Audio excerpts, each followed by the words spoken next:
Welcome to Jimmy James Garage. I got a special treat for you. This is a vehicle have been around a lot, and I'm pretty fortunate to have Chris here today. It's his truck, and I'm gonna have him talk about it. And we're gonna go over this whole thing because it's the freaking baddest COE on the planet. That's just my opinion. I could be wrong. I'm not wrong usually. So, anyways, I'm gonna flip it around. We're gonna take a look at this and have Chris tell us all about it. All right, there it is. That's a COE. So I do have a question right off the gate. I see it sitting here. How do you drive it? Yeah. What color are you going to paint it? I know. Is there any I don't really get asked that a lot too much anymore. People still want to know how you drive it being so low, but. We make a joke about it because Chris and I go to lots of car shows together.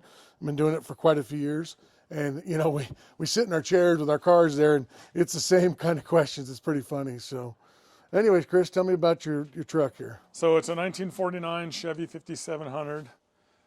It's obviously sitting on airbags. The frame is a 1987 Chevy 3500. It's got an LS2, a 2009 LS2 in it, 6L80E transmission. It's got a 12-bolt rear end out of a 71 C10. It's all been redone. It's a little bit of everything. It's got Toyota seats in it. Oh, it's Toyota seats. Yeah, huh? they're out of a minivan, a Toyota Sienna. I guess I knew that at one point. Yeah, so yeah, just so kind of a little bit of everything. Very cool. Now, did you have a shop build it, or how'd you guys do this? What was a friend of mine, Mike Young, did most of the fabrication on this. He did the majority of the build on this. Does great work. Just kind of steamrolled ideas together what I wanted to do and made it work. And it turned out almost exactly like I wanted, so what I imagined. Well, I know from my standpoint, we worked together, and I saw you leaving work all the time going working on this I thing. never left work for years. to go work on this. Well, you know, you didn't leave early. You left right after work. Yeah. Let me clarify that. Yeah, there was a lot of times I was supposed to be working that I was working. It is working. You got it. All right. No, I didn't mean it that way. But yes, I saw you leaving all the time going. I'm retired now, so nobody cares. Yeah, they don't care. Yeah, there was a lot of times I was supposed to go to the yard to do work, and I went to the other yard to do work. Yeah, I got it done. So yeah. Got her done. So. You know, it's really cool. It's, you know, because being a COE, a lot of people don't even understand what these are, these cab over engines. And actually right now, you know, we say cab over engine, but it's really not a cab over engine, and because the engine's not under the hood, is it? The engine's gone. Look at that. How cool is that? It's so dirty right now. So I caught you off guard here. I know you put it away for the winter because, you know, we live in a climate that is not conducive of, you know, driving a truck on bags, you know, around town when it's, you know, got snow on the ground and ice and rain and everything else. So, but I had to take a video of it, and I had to talk to you about it because, you know, I've been to probably, 5 or 6 car shows together this last year. Yeah. And this thing takes a trophy home every time. It gets giant crowds around it. I haven't ever seen anything like it. It is just a neat deal. You know, it has this one thing that people ask about a lot is, I'm kind of stepping over you on your truck. No, you're good, you're good, you're good. Okay. I answer a lot of questions because sometimes he's talking to people. I'm standing there talking also, but he's got chain steering. I just think that's so cool. You know, he has this Tesla motor in here, or his airbags, whatever you want to call it.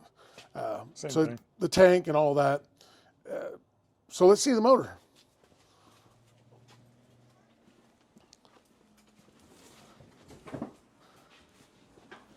All right, there it is. LS2? LS2, 6-liter. Okay, little 6.0, and it has the train horn above it, which is really cool. And I like the Ambassador. You know, what is that off of? That came off of an old motorhome. There was 2 of them, and a friend of mine wanted one of them. And so I had a split in the wood and decided to patch it with that, and it kind of just stayed there. It's cool. It really looks good. Now, a lot of thing on this truck, you know, what you really throw people off is how long this bed is on this thing. And, you know, now that you have it in your garage here, it's kind of hard to tell, but what length is the bed? So the bed's a 10.5-foot bed. This, from about here back, is actually what they call a 9-foot AD bed. Advanced Design was a company that built a lot of these trucks, these work trucks, the 9-foot beds, the cab overs. So this bed is off of a one truck, and then this piece right here is 2 sides off of another bed that were grafted in, and you can't really see it here because of the post pocket, But if you look in the inside, you can see where they've been welded together and kind of grafted together right there underneath the post pocket. Oh, really? Okay, because you can't really see it. Yeah. You know, I guess I've been around it so much, I never really paid attention to it. Yeah. I mean, I knew it at the time probably when you said it, but wow, what a great And job. that was one thing when we did this. I told Mike I didn't want to hide any of the work. So you can't see it in the lighting here, but the fenders were dropped down and widened out. And you can still see the original patches in here. Right in here, you can see them on the other side too, but where the original bolt holes were, a lot of the fenders mounting points were torn. Okay. This thing got beat to hell, you know, and the bumper's original. Obviously, the valances and the skirts were added onto the bottom of it. But I was trying to keep it as original as I could, but then adding like LED tail lights to it. Oh, yeah. Like I said, didn't want to hide any of the work, didn't want to hide any of the original dents on it, the chips of paint. That's cool. And then this big fender on here is really Thanks, cool. Cameron. Every day. You too. Really cool how you expanded the fender and because you put a piece in it, didn't you? Yeah, it's widened out, Right there, huh? Wow. and you can kind of see the strip of metal right through here. But it's sure over the years just kind of blended in. The way you guys did it was awesome because it's just patinaed back in and got a little bit of Yeah. the surface rust back on it. Yeah, and there's actually a company that makes this original paint. The advanced design cabs, the paint that they used were different than the ones they used on the 3100s, the smaller half-ton trucks. Okay. So luckily there's a company called Jim Carter Trucks that still makes this original paint. So that's what this was the original paint code used to match the cab. Because this paint bed was originally brown and then this color of blue, kind of a sky blue. I left the blue on the running boards, but the bed was all painted to try to blend in. Yeah, it looks great. It's really cool. I want to see inside because that's pretty cool also because There's probably, you did a couple of trick things with it, taking the hump out and all that. it's a mess right now, but Yeah, that is cool. And how many cows did you have to kill for the? one Just one? Okay. cow. And then And that gave me enough for the door panels, the headliner, the seats, and the shifter boot. wow. And then the dash, the way it's all that, you know. That's all airbrushed, Hand-done. hand painted and airbrushed. Tomcat did all that. Yeah, he is amazing the work he's done to all of our vehicles. He did my, my door art. He did your door art, a Yeah. bunch of stuff. And of course that dash, I don't know if that dash comes out in camera, but it is slick. It's really cool. The gauges are cool. The stereo that you hid in here is cool. Low car shifter. I mean, and I love how they flatten the floor out, with the motor in the back now with the mid-engine type setup, because you're taller and it gives you a lot of room in it. Ooh.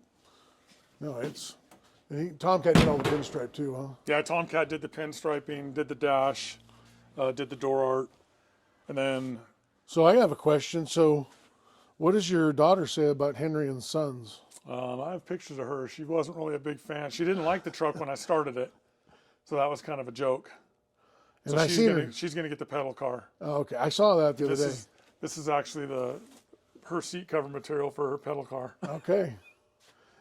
Yeah, I saw the sticker that you had made of this with her in the car. Yeah, I have T-shirts too with her in it. Yeah, that's pretty good. She's a good sport. Yeah. So yeah, I love how she kind of stands by it and makes little jokes of it, makes it funny. So he did the great pinstriping on it and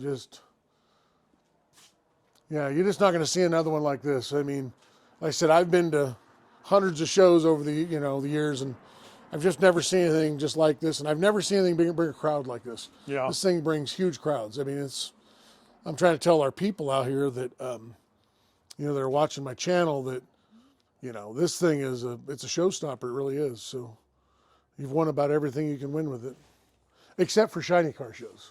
Yeah, I don't think I'm gonna win best paint. You never know though. You never know. I don't think I have anything that's gonna win best paint. No, that's okay though. Yeah, that's okay. Yeah, the idea is to take this and the Metro together and show them both. And like I Maybe said, I'll get one of the kids to bring the C10 on the side of the house, or we'll figure it out. But right. That's what is funny. We can show up to shows and we'll look around at the cars and the type of show it is, and you can say, no, we're not going to win a trophy here. Yeah. Nobody's going to look at it. They still look at it, but it's cool too, not really caring if we win. I don't Yeah. care less about trophies. It's fun winning them, but The first one you win, the first couple times you win it, it's really exciting. After that, it's just, Yeah. it's nice to be recognized. I don't want to downplay it because it is nice to be recognized, but it's not why we go. It's not no reason why we go to do that, Nope. I know a lot of guys are really wound up in that stuff, and it's if that's what you're worried about, maybe you shouldn't be at a car show. If you're worried about winning a bowling trophy, you know. And that's pretty much what a lot of them are. Right. They should start giving out money. That'd be kind of cool. Then Gas cards. What's that? Give me a $25 gas card. A gift card would be cool. I'd love to have 4 gallons of gas. A gift card to Summit would be. Yeah. That would be cool. So, all right. Well, thanks, Chris, for letting me view. Yeah, anytime. Let me look Like at I said, this. maybe we'll do this again in the spring when I actually have it cleaned up and out. And that's what I'm gonna do. Is I'm doing little videos that I do, little how-tos and little things I do around. And then now that we're traveling right now, come over to Buddy's house, look at what they're doing, and I want to make sure that people get motivated at home. I've had a lot of guys comment on my channel that I've kind of motivated them because they go, "Oh, my garage is too small," or "I don't have enough tools," or "My car is this," or whatever. That's an excuse. Get out in your garage and make it happen. I am going to guess that your wife loves the truck in the garage. Yeah. My wife's not around, is she? So I don't think she'd like my. Well, and there's so much clutter in here right now. A lot of this stuff's going to have to go to my storage unit. Yeah. I'm actually supposed to go look at a bigger shop next week. So hopefully that transpires, because that would eliminate everything, and I could probably get everything, including the C10 on the side of the house, into the new shop. Yeah, and that's the thing is we're middle Americans. This is what we do. We get our garage, we put our stuff in it, we work on our stuff, and we make it happen. You know, that's how it goes. I absolutely love that stuff. So again, thank you so much. I'm going to turn this camera on so I can talk to everybody. So that's it. Like and subscribe, do all that. I think the like button's right there. I'm kind of getting used to this thing. So like, subscribe, do all that. And Chris was talking about a C10. He might have a C10 right there under the cover. So that'll be for another video. We'll save that for another time. We're not gonna make him uncover or anything like that. But that's another cool truck. All right, like, subscribe, and have fun. Any other questions about that C10, I most likely can answer it. If not, I'll get a hold of Chris and he'll answer it for you. And if you have any things about that or any stories or any of that kind of stuff, go ahead and put them in the comments. I love interacting. Have a great day.